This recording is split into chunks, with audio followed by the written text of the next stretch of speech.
Identity అని Tovino Thomas ఇంకా త్రిషాది కొత్త మూవీ జీ5 లో స్ట్రీమ్ అవుతా ఉంది. మూవీ అయితే క్రైమ్ థ్రిల్లర్. స్టోరీ మనం చూసుంటాం ఇలాంటివి ముందే, కానీ చూపించడం కొంచెం డిఫరెంట్ గా చూపించాడు స్క్రీన్ ప్లే అదంతా. ఈ మూవీ ఒక బ్లాక్ మెయిల్ తో స్టార్ట్ అయ్యి అలా అలా వెళ్ళిపోతుంది ఎక్కడికో. మూవీలో హీరోవి కొన్ని ఎలివేషన్ సీన్స్ బాగున్నాయి. ఫస్ట్ లో కొంచెం ఏదో డిసీజ్ వచ్చిన అమాయకుడిలాగా చూపిస్తారు, కానీ స్లోగా క్యారెక్టర్ రివీల్ చేస్తారు. ఈ మూవీలో కొన్ని సీన్స్ లో, కార్ చేసే సీన్స్ లో ఇంకా ఫ్లైట్ సీన్ లో డబ్బులు బాగానే ఖర్చు పెట్టినారనిపించింది. విఎఫ్ఎక్స్ కి ఇంకా కార్లు ఎగిరే సీన్స్ దానిలకి.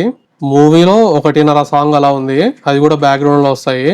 అసలు మూవీ అంటేనే 5 లవ్ సాంగ్స్, ఒక ఐటమ్ సాంగ్ అనే రేంజ్ నుంచి స్టోరీ ఎక్కువ సాంగ్స్ తక్కువ అనే రేంజ్ కి వచ్చామంటే బాగానే డెవలప్ అయినట్టే మరి ఇండియన్ మూవీస్. ఇందులో కూడా స్టోరీ ఎక్కువ, సాంగ్స్ అసలు 1.5 అంతే.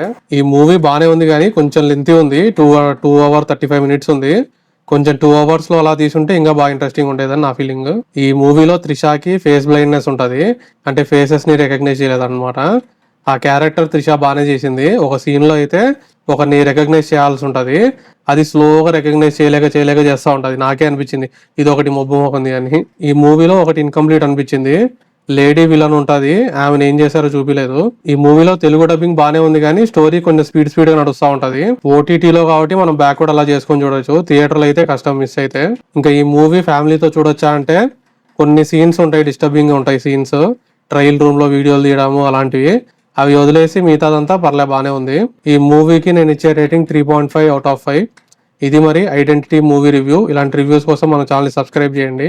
ఇంకా వెళ్ళొస్తాం మరి. Bye bye.